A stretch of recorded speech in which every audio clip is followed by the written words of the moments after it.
Hello दोस्तों, नमस्कार। स्वागत है आपका अपने चैनल एएलपी रवि चौहान में। दोस्तों, कल से मतलब कि 14 सितंबर से एनटीपीसी ग्रेजुएट की फॉर्म भरने स्टार्ट हो गए हैं और उनको भरने से पहले आपके लिए आज मेरे पास में 14 से 15 पॉइंट हैं जिनको आपको देखना और समझना बहुत ही जरूरी है। क्योंकि जिन बच्चों ने एएलपी के समय नोटिफिकेशन को पूरा नहीं पढ़ा और इन पॉइंट्स को नहीं समझा, वो आज अपना जो फॉर्म है वो रिजेक्ट करवा कर बैठे हैं और उनके पूरे डाटा मेरे पास हैं। उन्होंने ये भी बताया कि सर, हमने ये गलती कर दी थी। कई बच्चों ने तो अपना जो फ़ोन नंबर है जिसके ऊपर मैसेज वगैरह आते हैं, क्योंकि अभी डिजी लॉकर से कनेक्ट करने का सिस्टम आ गया है, तो अब उस लड़के का आधार कार्ड से वो नंबर लिंक नहीं हो रहा है, क्योंकि उसने वो नंबर साइबर कैफे वाले का जिसने फॉर्म भरा था उसका नंबर दिया हुआ था। तो इस तरह की छोटी छोटी गलती अगर आप करेंगे तो आपका भविष्य खतरे में पड़ जाएगा। आपको इस बार फॉर्म भरने का मौका नहीं मिलेगा और आपकी तैयारी विफल हो जाएगी। तो ये 14 से 15 पॉइंट हैं जिनको आप ये देखने वाले हैं, इनको आप देखिए और इन्हीं को करने के बाद ही आप फॉर्म भरिएगा। तो दोस्तों, ये है वो आपके 14 पॉइंट जिनको हम डिस्कस करने वाले हैं। पर इससे पहले मैं आपके साथ डिस्कस करूंगा कि आपका जो सब्जेक्ट्स मेन है जो आपके सीबीटी 1 और सीबीटी 2 में आएंगे, उन पे आपको कैसे फोकस करना है, किन बुक्स को आपको ले लेना चाहिए, जो हमने भी ली थी आपके इस समय एनटीपीसी और एएलपी में।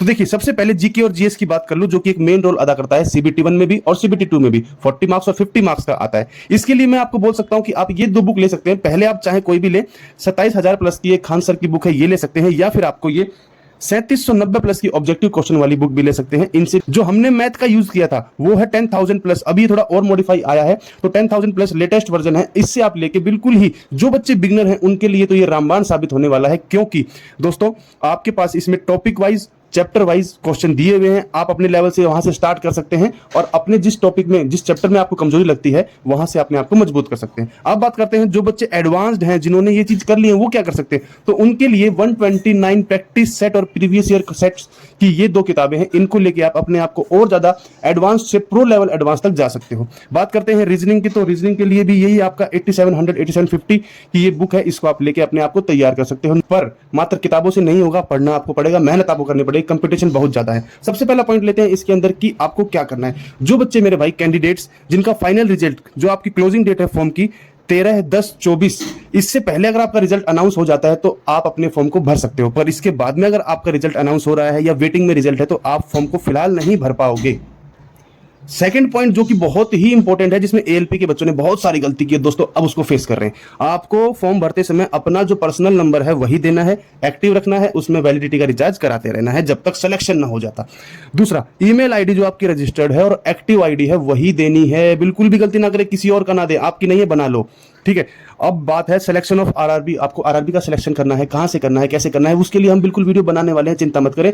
बिल्कुल अभी भी बहुत समय है, 1 महीना है, तो आपको बिल्कुल भागदौड़ में कोई भी आरआरबी को सिलेक्ट नहीं कर लेना है। क्यों? उसका रीजन है, ये जो 3 चीजें हैं, जब आप अपना अकाउंट क्रिएट करेंगे तो उसमें ये डालनी पड़ेंगी। और एक बार अगर आपके नाम से अकाउंट क्रिएट हो गया तो मॉडिफिकेशन के टाइम भी जो आपको क्लोजिंग डेट के बाद मिलने वाले हैं 10 दिन, उनमें इन 3 चीजों को आपको चेंज करने का मौका नहीं मिलेगा। तो ये सुधार नहीं सकते, तो गलती ना करें। इस चीज में बता रहा हूं आपको, ये किसी भी स्टेप पे आपको चेंज नहीं कर सकते हो, नहीं मिलेगा मौका। अकाउंट जब आप क्रिएट करते हो तो उस समय आपको बहुत ही सीरियस रहना है, ये मैं बता रहा हूं। अब कई बच्चों को पता नहीं कि एग्जाम प्रोसेस होने कैसे वाला है। तो देखिए, 2 सीबीटी होंगे आपके, सीबीटी 1 और सीबीटी 2। एप्टीट्यूड किसका होने वाला है? देखिए, एप्टीट्यूड बोले तो आपका एक साइको टेस्ट जैसा होता है, जैसा एएलपी में होता है। तो जो बच्चे स्टेशन मास्टर के लिए फॉर्म भरेंगे उनका एप्टीट्यूड भी होगा, मतलब उनको 3 एग्जाम देने पड़ेंगे। और किस किस को 3 देने पड़ेंगे? उनको देने पड़ेंगे जो टाइपिंग टेस्ट के लिए आएंगे, मतलब इन पोस्टों के लिए जो फॉर्म भरेंगे, जैसे कि सीनियर क्लर्क कम टाइपिस्ट, जूनियर अकाउंट असिस्टेंट कम टाइपिस्ट, उसके लिए फॉर्म भरेंगे तो 2 सीबीटी के बाद टाइपिंग टेस्ट देना पड़ेगा। किनको नहीं देना पड़ेगा, मात्र 2 सीबीटी के बाद ही सिलेक्शन हो जाएगा। तो भाई शानदार नौकरी है ट्रेन मैनेजर की, मैं भी भरने वाला हूं। और सीनियर कॉमर्शियल कम टिकट सुपरवाइजर, इनमें केवल 2 सीबीटी के बाद ही आपका सीधा डॉक्यूमेंट वेरिफिकेशन होगा और मेडिकल होगा। अब बात करते हैं कहां पे बहुत ही ध्यान देना है। ध्यान पे ध्यान देना है, आपकी 10th और हायर स्कूल एजुकेशन के हिसाब से ही आपको अपना नाम, फादर का नाम और डेट ऑफ बर्थ डालनी है। दोस्तों बहुत सारे बस मेरे पास मैसेज आए कि सर पापा का नाम गलत डल गया, ये गलत डल गया, वो। भाई ऐसा ही समय पे आपको बस ध्यान देना है। एक बार जब फाइनल सबमिट करने बैठो तो ध्यान से उसको बोलो, भाई तेरे पास अगर भीड़ है तो इसका प्रिंट आउट निकाल दे, 5 रुपए फालतू ले ले, पर मेरे को प्रिंट आउट निकाल दे, मैं देखूंगा फिर सबमिट करना, ठीक है। अगर आपका कोई बहुत ही रेयर केस होते हैं, अगर आपने नेम चेंज कराया है तो आप उस केस में अपना जो चेंज किया हुआ नाम है वो ऑनलाइन एप्लीकेशन में डाल दीजिए। जब आपका वेरिफिकेशन होगा, डॉक्यूमेंट वेरिफिकेशन, तब आपको दिखाना है आपके जो गेजेटेड नोटिफिकेशन, जो आपका नाम चेंज है उसकी, या फिर उससे रिलेटेड कोई भी आपके पास में डॉक्यूमेंट है तो उसको आपको दिखा देना है। डॉक्यूमेंट वेरिफिकेशन के समय पे। अब दोस्तों बहुत ही इंपॉर्टेंट है सिग्नेचर। सिग्नेचर आपके हर स्टेप में, हर स्टेज में सेम मिलने चाहिए। कभी कहीं कुछ कर रहे हो, कभी कुछ कर रहे हो, कभी हिंदी में कुछ लिख रहे हो, कभी इंग्लिश में, वो नहीं चलने वाला। क्या क्या करना है आपको, हमेशा रनिंग हैंड में ही, जैसे मैं लिखता हूँ रवि कुमार, ऐसे रनिंग हैंड में अपने सिग्नेचर करने हैं। बच्चे पूछेंगे हिंदी में करें या इंग्लिश में, जैसे आप करते आए हो हिंदी में करते आए हो हिंदी में करो, इंग्लिश में करते आए हो इंग्लिश में करो। मेरे साथ दोस्त हैं बहुत सारे हिंदी में करते हैं, कोई दिक्कत नहीं है। आपके सिग्नेचर ब्लॉक लेटर में नहीं होने चाहिए, ऐसा नहीं है RAVI ऐसे नहीं लिखना है। कैपिटल लेटर्स पे नहीं होने चाहिए, डिसजॉइंट लेटर्स नहीं होने चाहिए। सिग्नेचर अलग अलग स्टाइल पे अगर आप करेंगे तो आपका कैंडिडेचर कैंसिल कर दिया जाएगा। आपको लग रहा होगा मजाक है, मजाक नहीं है भाई। सिग्नेचर और फोटोग्राफ ही आपकी पहचान है, ठीक है। आपका बायोमेट्रिक भी होगा, उसकी दिक्कत नहीं है। बायोमेट्रिक नहीं मिलता है तो वो काफी समय देते हैं, पर अभी क्या है, अभी आपके सिग्नेचर और अगर फोटोग्राफ बराबर नहीं मिले तो फिर एग्जाम, ये आपका जो फॉर्म है वही कैंसिल कर दिया जाएगा इसी स्टेप पे। अब ध्यान देने वाली बात यह है कि जिन बच्चों ने लेजर सर्जरी करा रखी है, अगर वो A2 और A3 के लिए फॉर्म भर रहे हैं, जिस भी कैटेगरी के ये अंदर आती हैं, अगर वो इसके लिए भर रहे हैं तो दोस्तों आप इसको प्रिविलेज मत दीजिए, क्योंकि यहां से आपका मेडिकल स्टैंडर्ड मैच नहीं हो पाएगा लेजर सर्जरी वाले बच्चे, ठीक है। पर जहां पे अगर आपने लेजर सर्जरी करा रखी है, लेसिक सर्जरी करा रखी है, तो आप B2 और C2 में एलिजिबल है, तो इनकी पोस्ट के लिए आप अप्लाई कर सकते हो। जो बच्चे सर्विंग कैंडिडेट्स हैं, जैसे मैं अभी रेलवे में कैंडिडेट्स हूं, अप्लाई कर रहा हूं फॉर्म को, या फिर जो बच्चे ट्रेनिंग कर रहे हैं या प्रोबेशन पीरियड में भी है, सेंट्रल या स्टेट गवर्नमेंट हो चाहे आपका प्राइवेट सेक्टर हो, आपको डायरेक्टली अप्लाई कर सकते हैं फॉर्म के लिए, नो डाउट। पर आपको डॉक्यूमेंट वेरिफिकेशन के समय अपना जो NOC है वो दिखाना पड़ेगा, नहीं तो आपका कैंडिडेट कैंसिल हो जाएगा। आपको अपने जो भी होल्डिंग अथॉरिटी है उनके साथ में बता देना है कि सर मैं ये फॉर्म भरने वाला हूँ, रिटर्न में, मुंह जबानी नहीं। नेगेटिव मार्क्स होते हैं दोस्तों, ये सभी से कॉमन बात है कि 1/3 आपके नेगेटिव मार्क्स में मार्क्स कटने वाले हैं।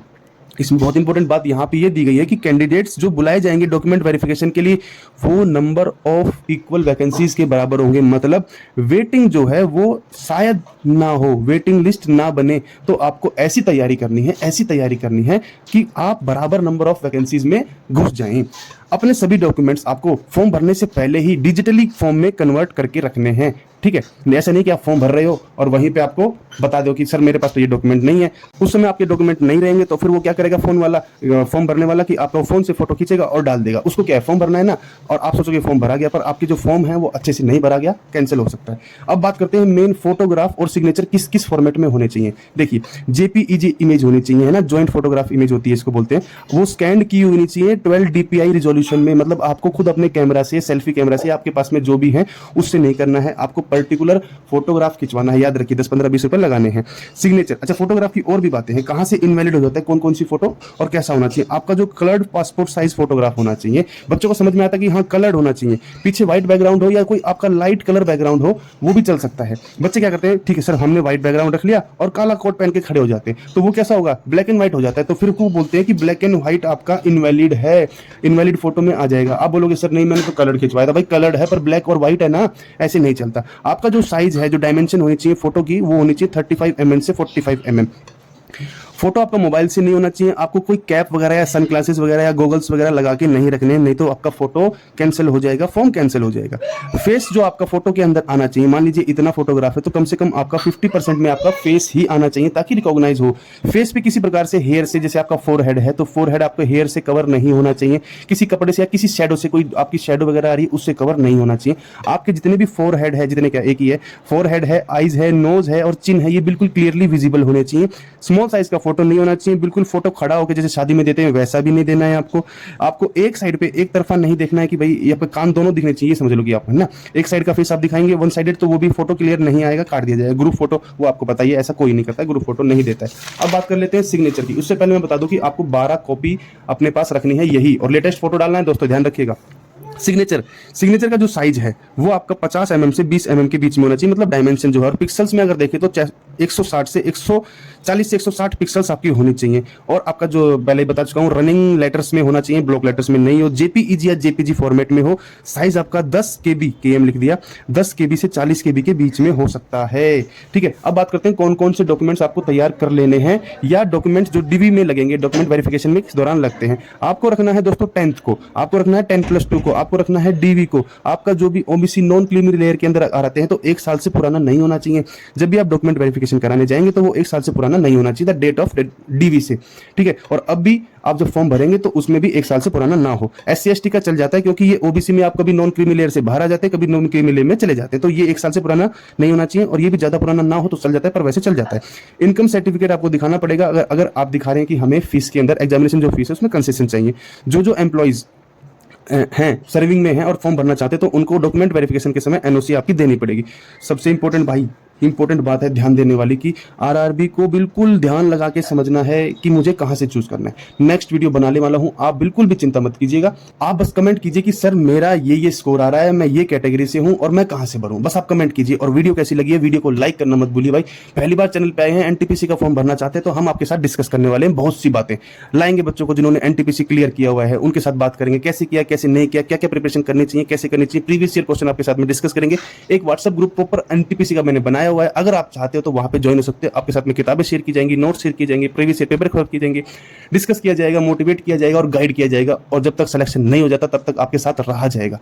तो उम्मीद करता हूं आप सब अभी से तैयारी करना स्टार्ट करेंगे। चलिए दोस्तों, मिलते हैं आपसे नेक्स्ट वीडियो में। जय हिंद, जय भारत।